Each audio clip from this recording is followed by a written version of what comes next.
Oi, hurry up! Run! Raghu, wait for us! Move it, you oaf! I don't want to miss it because of you. Good Lord, how is he so fast? Do you want to see it, or do you want to waste time yakking about how fast he is? He's right, let's go. The chase is on. A slight rev is all that's needed to have them racing. They see a shiny new creature approaching the school ground, which slows down in front of the gate and sits purring contentedly.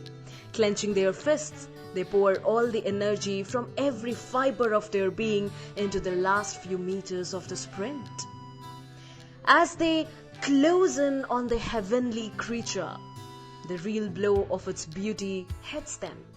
Their hearts start galloping, even though their feet seem to have frozen. They can feel the heat in their flushed cheeks, their chests, their temples, their palms, their whole bodies thump with excitement. The clean silver lines on the dusty white body of the ambassador are the most lavish treat possible for their eyes. The sunlight bounces off the flawless bonnet and dazzles them. They run their nervous, excited hands along the sides of the car, the slippery tinted glass of the windows, and over the perfect handles of the doors with extreme care, as if any harshness on their part would scare this dream-like creature away.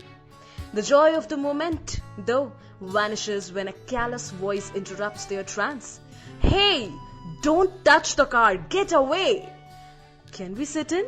Just for a moment? Please?" asks a quivering voice. While the others wait for the driver's reply, Raghu is lost in his newfangled game of dust graffiti. The driver doesn't budge. "Do you want a tighter one under your ears, all of you? Don't fool around with me, okay? I want to take a nap. Don't even breathe near the car, understand?"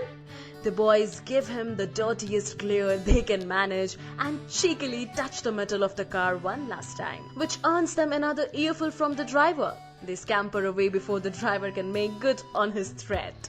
Reaching the gulmohar tree, a little distance away, a spot from where they can still see the car, they squat around in the heavenly shade of its delicate yellow branches. It is one of those places where the summer heat magically changes into a pleasant breeze, refreshing the senses. You know what? I caught a glimpse of the man sitting inside one of the classrooms. Anshu starts off excitedly. He was wearing a deep blue shirt, and guess what? "What?" asked the others in unison, their curiosity piqued. He was wearing sunglasses. "Really? You saw them?" Raghu is lying on his back, with both his hands under his head, living the lush life. I see. He must be rich. The sunlight weaves through the flowers and falls on his face. Just then, a long, loud beep cuts through the air. The car is leaving the school grounds. Raghu looks at the bumper longingly and Ansh gives him a knowing wink. "I bet I can do it before you," Ansh says with a smile on his lips. They take off their frazzled slippers and race after their target. The car is jolting around on the earthy pathway, not fit to even be called a kacha road. They spot the bumper through the golden dust and run behind it relentlessly till their eyes hurt with the invading dirt and their feet can't take the assault of pebbles anymore. The shrubs and trees are slowly transforming from a lush, happy green to a dull olive and brown. The sun lashes out at the barren earth. Birds rarely come out from the shelter of their nests anymore. The cruel sun spares no one. The relentless heat burns everyone's skin, be it man or animal. But the children don't care. They don't bother about sunburns or heat strokes. Their full concentration that afternoon is on the mammoth tamarind tree in the Gothan. They collect handfuls of stones and pebbles, close one eye, and aim for the pods on the tree. Sadly, the children don't hit many. Aiming at pods just 5 inches long from over 30 feet isn't easy after all. They set to gathering pebbles again, and Chintu slumps down on the ground, defeated. "I can't do this anymore. My back hurts, and it is so hot. I can barely open my eyes against the sun," he wails. "Oh, Stop your constant winning. Get up, Rehan commands him. Chintu makes a face at him. That's it. Enough is enough. Raghu complains, siding with Chintu. Who has this much patience? I sure don't. What now, then? Ansh moans. Something I should have thought of right at the start. You will land us all in trouble, says Ansh. I know that look of yours very well. You can trust me, I promise. I have heard that one before. Rehan rolls his eyes. Let's get to work, boys. Raghu rubs his hands in glee. His mood has gone from irritated to thoughtful. His furrowed brows reveal how hard his brain is working to concoct something outrageous and, of course, extremely fun. We need a bamboo with a hook at one end. We will need to sneak it away from someone in the village. I think we can probably find one at Harish's. Let's all go look for it. We will split up in pairs to save time. He snaps back to his animated self. Rehan, you go with Chintu and look in all the courtyards near the temple. Ansh and I will look around the houses surrounding the Gulmohar tree. Oh, don't pair me up with him. His snide commentary never ends. He's completely useless. I can't work with him. Don't make me, please. Rehan and Chintu flare up at each other. I see everyone's ready then. I'm happy to see how enthusiastic you all are. Every syllable Raghu utters reeks of mockery. Come on now, no more grumbling. Let's do this. He winks at Ansh and they both dash off together, giggling and hooting, leaving no choice for the other two but to sulk and obey. Ansh holds the trophy in his proud hands. Rehan and Chintu had been a little too busy settling their differences to actually make themselves useful. Raghu, now readying himself for the task at hand, rubbed soil on his palms for a better grip. Rolling his pants up, he instructs Ansh to hand over the bamboo stick to him when asked. He then digs his fingers into the services in the bark of the tamarind tree as high as he can and directs his friends to hoist him up. He scales the trunk till he has easy access to the fruit-bearing branches and, as soon as he gets comfortable, shouts. Now, Ansh tosses him the bamboo stick. Raghu catches it and uses it like a sword to hack at the stalks from which the pods hang. Tamarind rains down upon the exhilarated children below, who can't seem to get enough.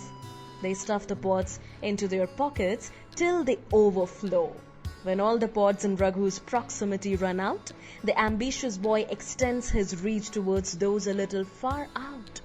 We have more than enough now, Raghu. Why don't you climb down? Calls Rehan. Just a few more, Raghu says, twisting his body around the branches and extending his arm. Let me just get at the... It happens quickly. He plummets 20 feet down with a frightful thud. The hook of the bamboo stick swings just a meter away from Rehan's eyes. Hey Bhagwan! Raghu, are you okay? Ansh shouts, sprinting towards his friend and crouching down beside him.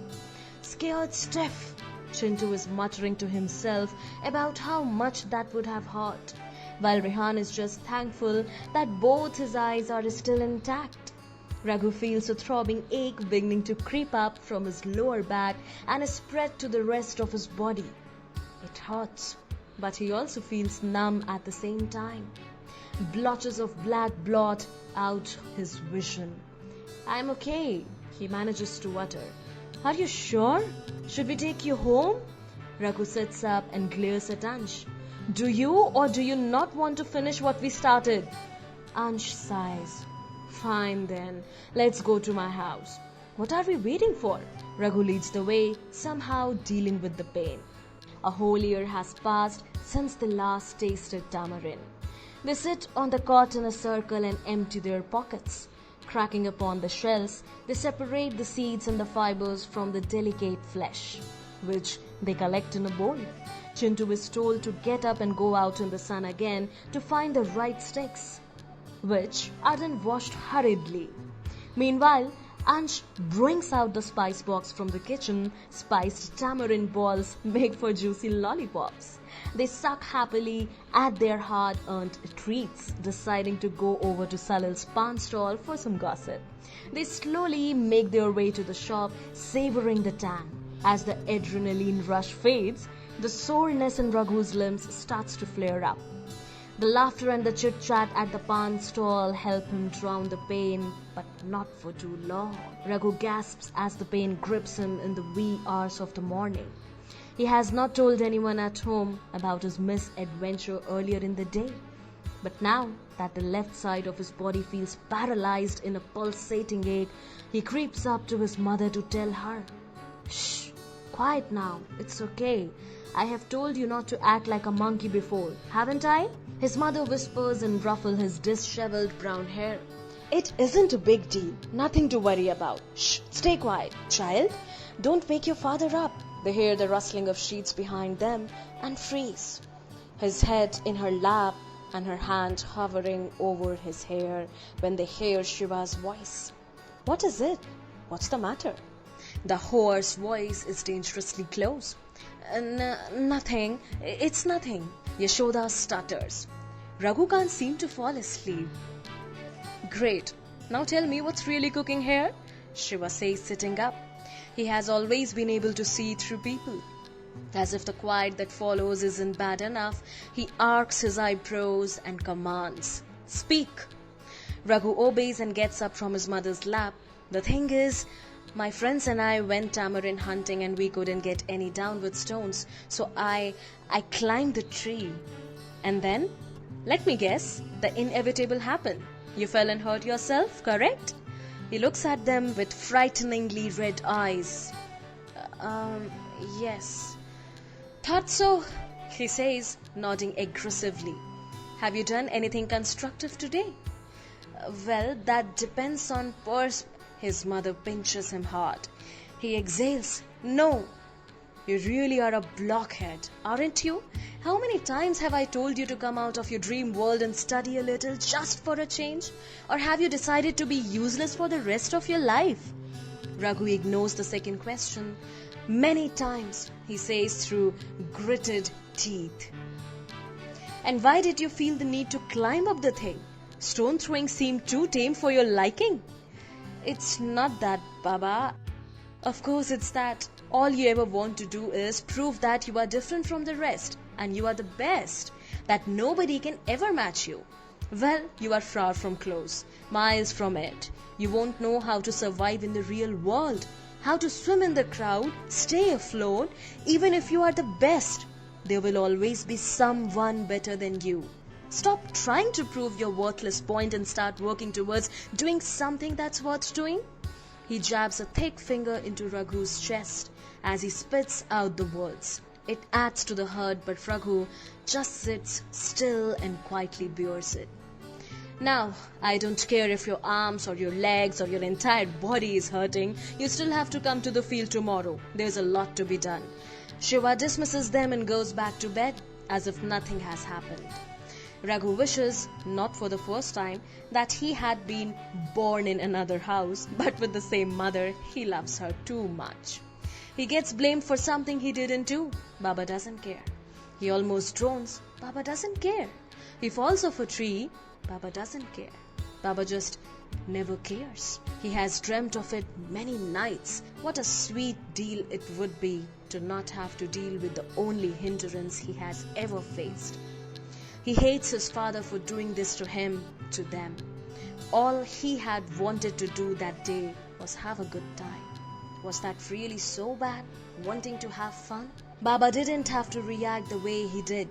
He's the only reason the house is always so tense and for the most part joyless. He thinks about how his mother would react if she could hear him now. She has always stood up for Baba no matter what. "Is this what you think of your father, Raghu?" she would say. "Is this what I have taught you?" Dismay would lace her usually cheery voice like spring and drought braided together. Raghu feels tears welling up in his eyes but controls himself before they can spill out. Just last night, they would had another session of bickering. Baba had called Raghu names, said that he was unworthy of anything he was being given. He had said a lot more, but Raghu had blocked him out.